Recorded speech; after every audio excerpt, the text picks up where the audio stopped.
যারা হলুদ ও পানি দিয়ে ট্রেন্ডিং ভিডিও করেছেন তারা সাবধান হয়ে যান। এই ব্যাপারে ইসলাম কি বলে এটি মুসলমানদের জানা অত্যন্ত জরুরি। যারা এই ভিডিও করেছেন তারা কি ভুল করছেন তা জানতে পারবেন আজকের ভিডিওতে। যেখানে কোনো কিছু বের হলেই সেটা ট্রেন্ডিং এ চলে যায় ও মানুষকে খুব দ্রুত বশ করে ফেলে, সেখানে দাজ্জালের ফিতনা আপনার জন্য খুবই সহজ হয়ে যাবে। প্রিয় দর্শক, আর কেউ যেন হলুদ ও পানি দিয়ে এই ট্রেন্ডিং ভিডিও না করে অবশ্যই সচেতনতার জন্য ভিডিওটি শেয়ার করে দিবেন এবং আপনি এই ভিডিও করেছেন কিনা সেটা অবশ্যই কমেন্ট করে জানাবেন। তো চলুন বেশি কথা না বলে জানিয়ে দেই হলুদ ও পানি দিয়ে ভিডিও বানানো সে তান্ত্রিক পদ্ধতির কথা। রাসূলুল্লাহ সাল্লাল্লাহু আলাইহি ওয়াসাল্লাম বলেছেন, তোমরা দাজ্জালের ফিতনা থেকে আল্লাহর কাছে আশ্রয় চাও। কিন্তু আমরা এমন একটি যুগে চলে এসেছি যেখানে এআই থেকে শুরু করে সবকিছুই আমাদের খুব সহজে বশ করে ফেলেছে। কোনো একটি ইহুদি পদ্ধতি বের হলেই সেটা আমাদের মুগ্ধ করে ফেলে। এটি দাজ্জালের জন্য খুব বেশি কষ্টকর নয়। দাজ্জাল আমাদের এমন এমন ফিতনার সম্মুখীন করবে যা দেখে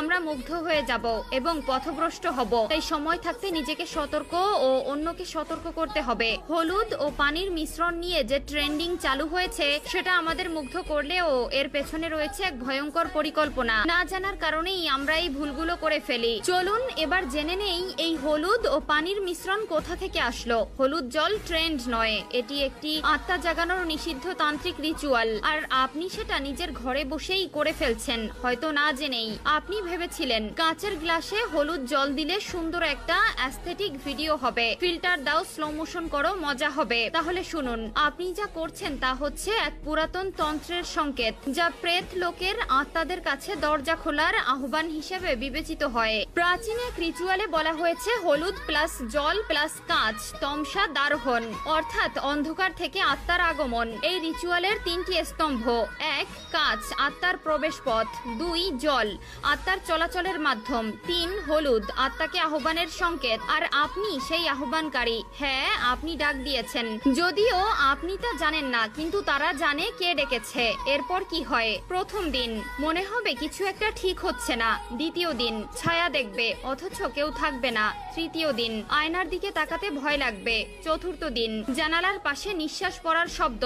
পঞ্চম দিন মাথা ভারী, ঘুম উধাও, শরীর দুর্বল। সবচেয়ে ভয়ঙ্কর ব্যাপার, এই রিচুয়াল একবার চালু হলে কেবল রুকিয়া ও বিশেষ কিছু আমল দিয়েই বন্ধ করা যায়। আর আপনি যদি এই ভিডিও আবার বানান, প্রতিবারই নতুন এক ছায়া, নতুন ভয়াবহতা আপনার দিকে ধেয়ে আসবে। ইসলামের দৃষ্টিতে তোমরা শয়তানের পদাঙ্ক অনুসরণ করো না, নিশ্চয়ই সে তোমাদের প্রকাশ্য শত্রু। সূরা বাকারা আয়াত 168। ভাই ও বোনেরা, সোশ্যাল মিডিয়ায় ট্রেন্ড সবসময় নিরাপদ নয়। অনেক কিছু আছে যা মজা নয়, বরং আত্মার সাথে জড়িত অশুভ আহ্বান।